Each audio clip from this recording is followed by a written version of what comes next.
Yo, what's up guys? Welcome to another episode of Juice Made TV.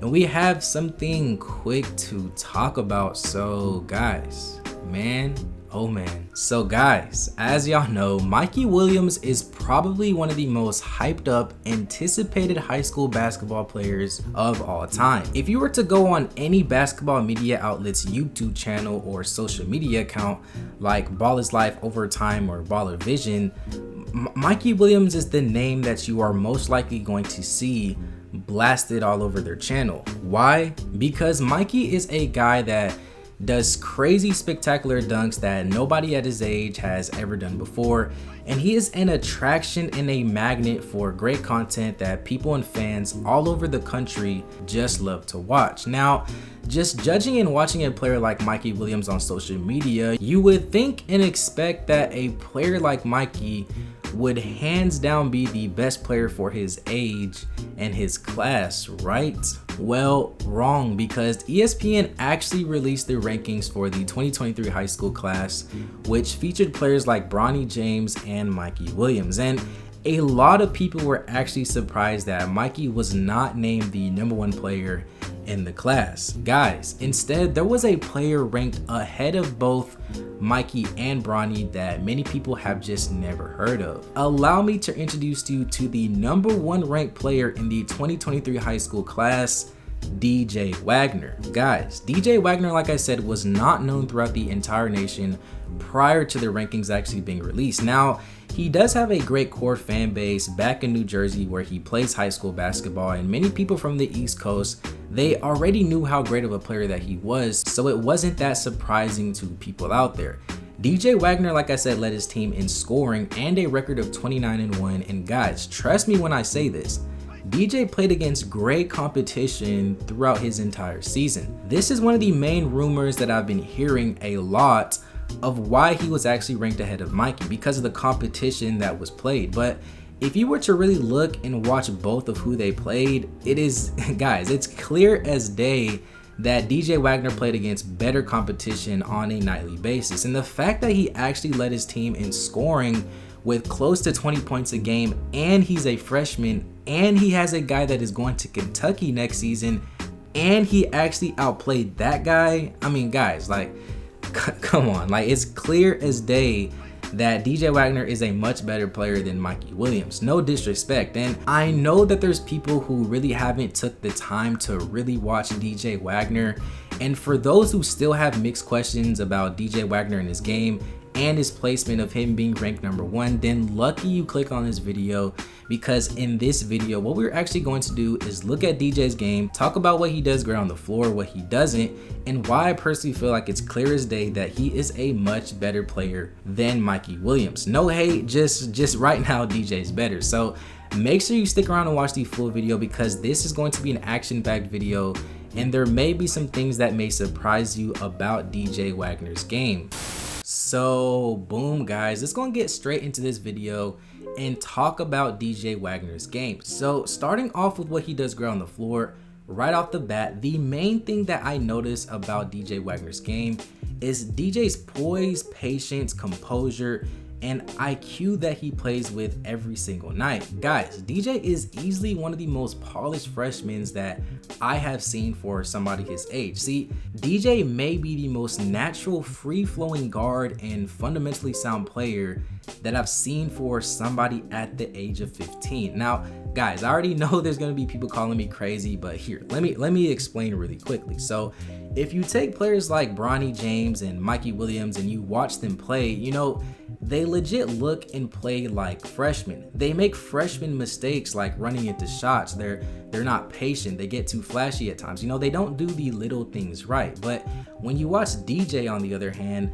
it legit looks like he is a senior out there and he's a college ready player when he's out there on the floor. And the way he reads the defense, he scans the defense and plays the game at his own pace, you know, it's quite impressive. And from what I've seen, DJ can go both ways, right or left, and he can finish with both hands as well. He's not going to try to rush the shot and do a crazy looking layup. Instead, he's going to scan the floor, find an opening, and will either drive in for a smooth looking layup or just pull up for a knockdown jumper. He excels on all three portions in the scoring department, and that is one of the biggest things that I think separates DJ and Mikey Williams. DJ also has a smooth looking jumper and a consistent jumper as well, and just like Mikey's bread and butter is his dunking and athletic ability, DJ's bread and butter is his shooting ability. DJ is a guy that knocks down the three-point ball at a consistent rate, and you can really tell with his elevation and hand placement that he has on the ball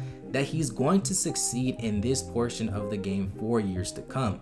Y'all already know how I feel about players that shoot the ball and have this shooting ability to shoot it from lights out. Shooting will always take you farther in basketball, and with DJ's ability to shoot paired up with everything else that he does great on the floor, it looks like he is on the right track. DJ knows his spots well on the floor, and he knows how to come off screens, and he knows how to get to his spots even off the dribble.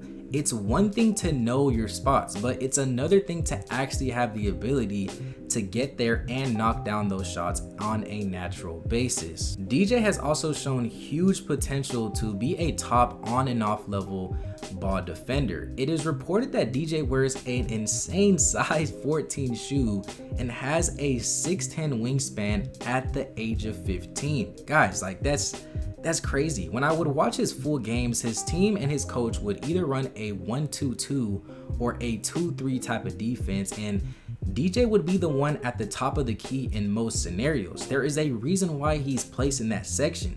DJ's length and his aggressiveness just makes it hard for teams to get it past half court.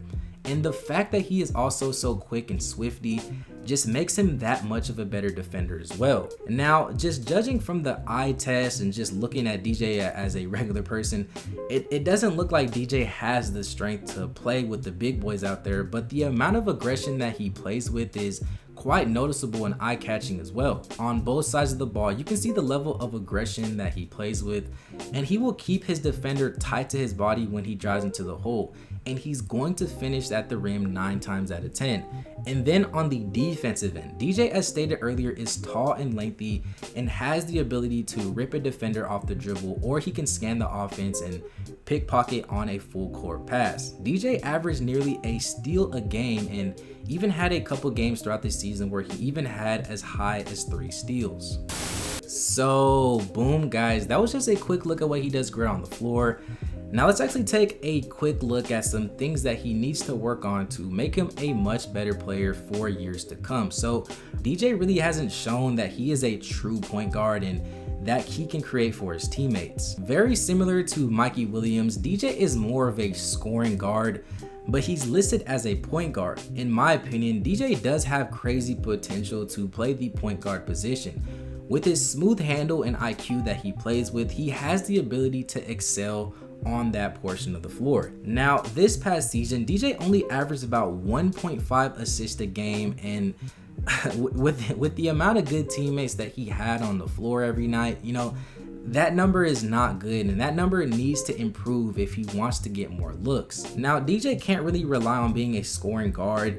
He needs to learn to get his teammates more involved on a nightly basis so he doesn't have to do all the dirty work by himself, and his team can be more successful on the next level. I know him scoring the ball now is helping his team win games, but on the next level, if he can pair up his scoring ability along with his passing and ability to find easy shots for his teammates, then man guys, it may be safe to say that this guy is a lot to be NBA bound even before graduating high school. Now guys, I already know that there's going to be people calling me crazy saying that DJ is better than Mikey Williams, even though Mikey has more hype, you know, all this. I can already see it. But one thing that you guys really need to learn and take the time to do is not pay attention to the crazy flashy dunks and mixtapes. I personally really take the time to analyze their games in full game situation. Guys, I'm telling you, I watch full games on these players. Highlights,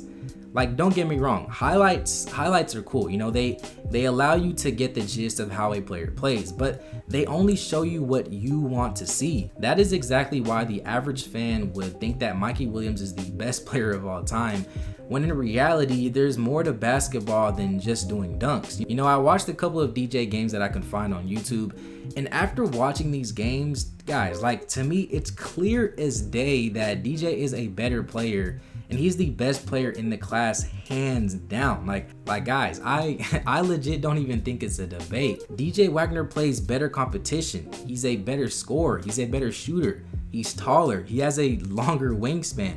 He led his team in scoring with the guy that's going to Kentucky next season, and he beat the team that has a #1 player that had the #1 player on their team. Like, I don't even know what else to say, guys, but hey, I mean, we all have our own opinions, so I get it. But I only respect those opinions who have legit watched both of these players in real games, rather than watching a 3-minute Ball is Life mixtape and then making an assumption based on that. There is a reason why a lot of these players from Ball is Life, they don't get drafted. Yes, they have the hype, but once they make it to college or they play real competition, they fold, guys. So all I'm saying is just be aware and really take the time to watch these players play. But with that being said, guys, that's gonna do it for this video. If you enjoyed the video, please make sure you give it a thumbs up, guys. If you are new to the channel, guys, please hit that subscribe button, guys. We're almost to 10,000 subscribers. I really want to hit that. That means so much to me, guys.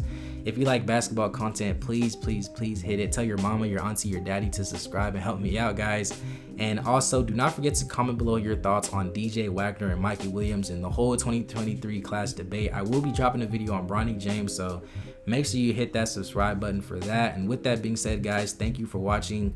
And it's been another episode of Juice Made TV. Peace.